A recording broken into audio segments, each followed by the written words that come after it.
Ladies and gentlemen, welcome to the main event.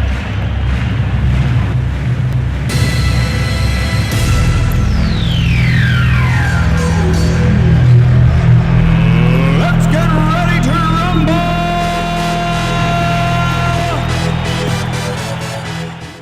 I remember not all that long ago, I went to a public pool. I've been to a public pool, and you see like that wood sign that's right there, you know, bolted to the fence. The pool rules, right? You've seen the pool rules. What are some of the pool rules? No running. No diving.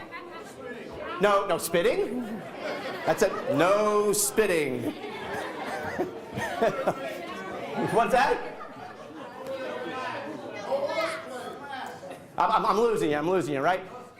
No, I forgot this is an Aflac group. Yeah, no to self, right? So it's like you know the pool rules, right? It's the no jumping, the no running, the no splashing, the no food, the no fun, the no swimming, right? You know this. No horseplay. What the heck is horseplay anyway? Does anybody know? Yeah, but like whatever it is, you can't do it. Right? So I was thinking on this summer day, and I remember I was with my little one, thinking how cool would it be if at every cocktail party, every association meeting, every B&I meeting, every conference, convention, product show, trade show, dog show, if there was the pool rules of networking that was on the wall, that we all knew as cold as the pool rules. How cool would that be? I'm thinking this whole networking concept wouldn't be as nebulous and ambiguous as it probably is. Would you agree?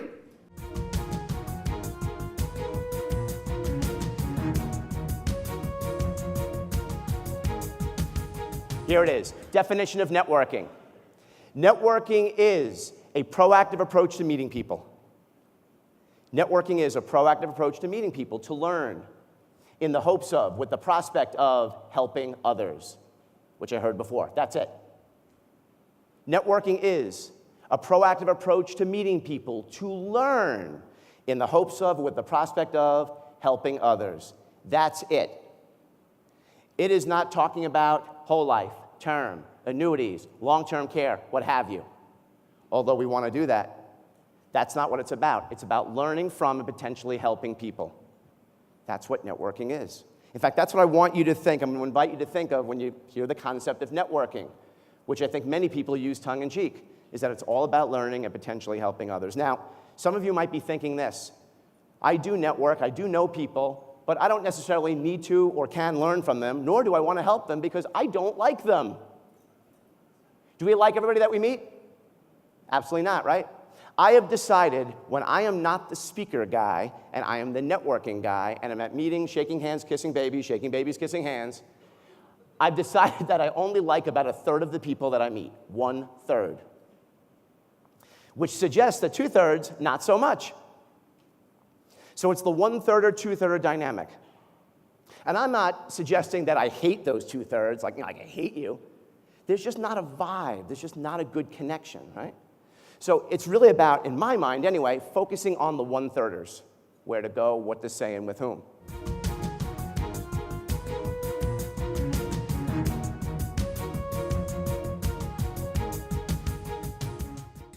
All right, so show of hands, how many people got them all? How many people got them all? There you go. Wow, very good. How about a little golf clap, huh? A little round of applause. It took some work. Okay, who got them all the right way? I'm just saying. Good. You know, I heard a lot of your favorite food, sushi. I don't like that. You know, close enough. Gemini, Scorpio, they're related. So what'd you think? What are some observations? That's the types of questions I'm supposed to ask you, right? Your observations. Yes. It's exciting. All right, good. So there's some excitement in the room. Did you see that? Right? The whole room just changed. It erupted in some excitement. So that's good. We'll come back to that. What else? Yes. People are willing to help you. That's right. People are willing to help. Well, we're going to get to that in a second too, all right? But I think that's an important point, that people are willing to help. Great. Yes, sir. Everybody has something in common. That's right. if you dig deep enough, everybody has something in common, right? Or maybe in some cases it's close enough. Good, right? More on that in a little bit.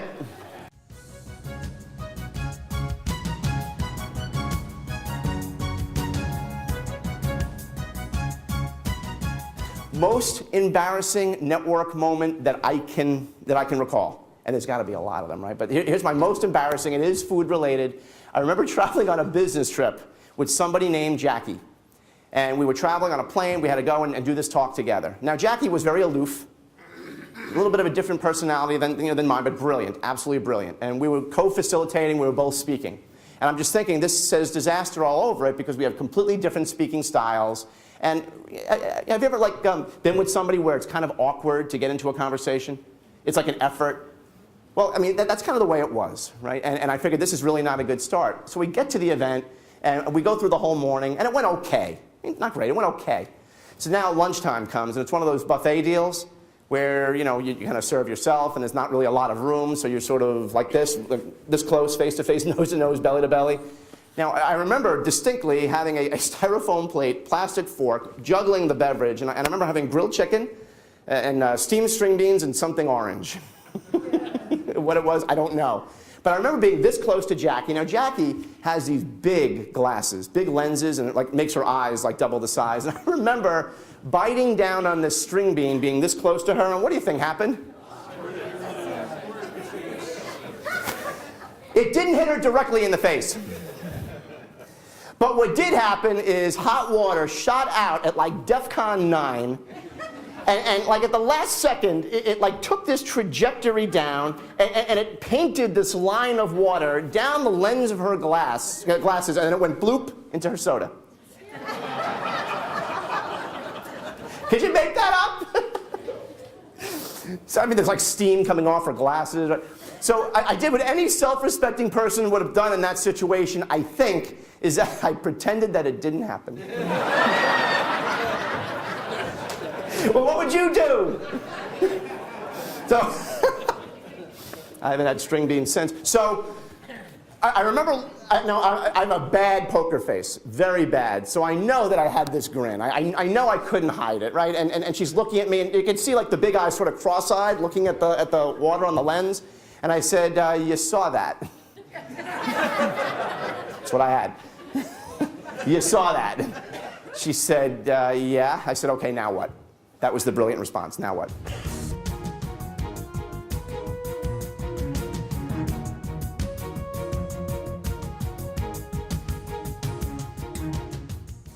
Anybody here hear of Facebook? Show of hands.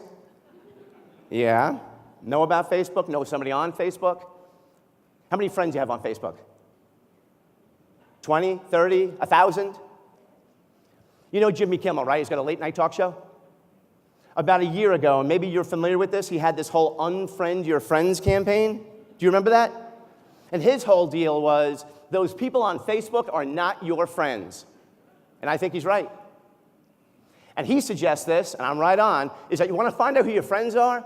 Send a note on Facebook letting people know, your friends, that you are moving and you need help moving. Those people that weigh in and say that they will help, they are your friends. Everybody else, unfriend. Now, I say this in jest because there are people that are in the industry that think that that's networking. Facebook, LinkedIn, some of the other online platforms. Now, I know compliance gets in the way of this. I get that. But I look at that as being anti-networking. It is a networking deterrent. Now, I am on all those platforms myself, and I've got big numbers, all of that stuff. But if anything, it is just a slither of networking. Because none of that's possible, I don't think, unless you establish a connection, make the personal touch. Agreed?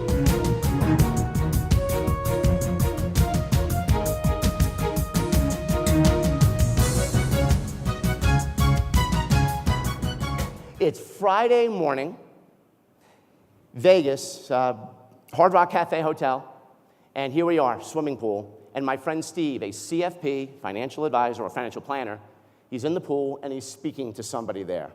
And all of my friends look at Steve and say, look who Steve's talking to. I'm the only one that puts it together that it's a business conversation. After a couple of minutes, he reaches into his swim trunks, pulls out a plastic bag, and presents a business card.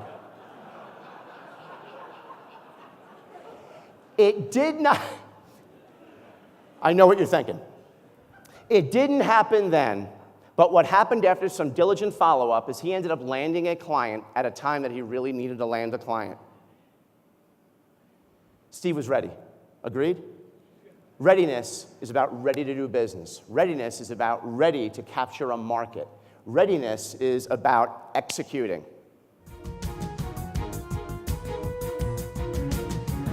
Favorite Mike Tyson quote: "Everyone has a plan until they get punched in the mouth."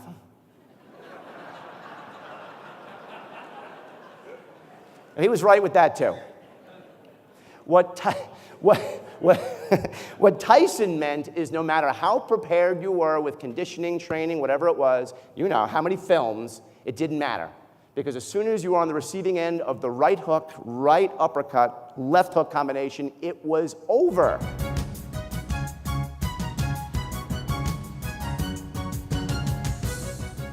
What I invite advisors to do is to not go out there and get punched in the face. And often it's not by somebody else, Mike Tyson or anybody, it's often we punch ourselves in the face. Do we not? In the form of apathy, in the form of complacency, in the form of some good ideas, which means you got to question whether you're ready. Prove me wrong.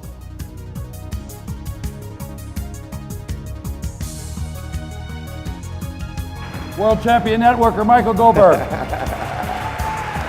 Thank you.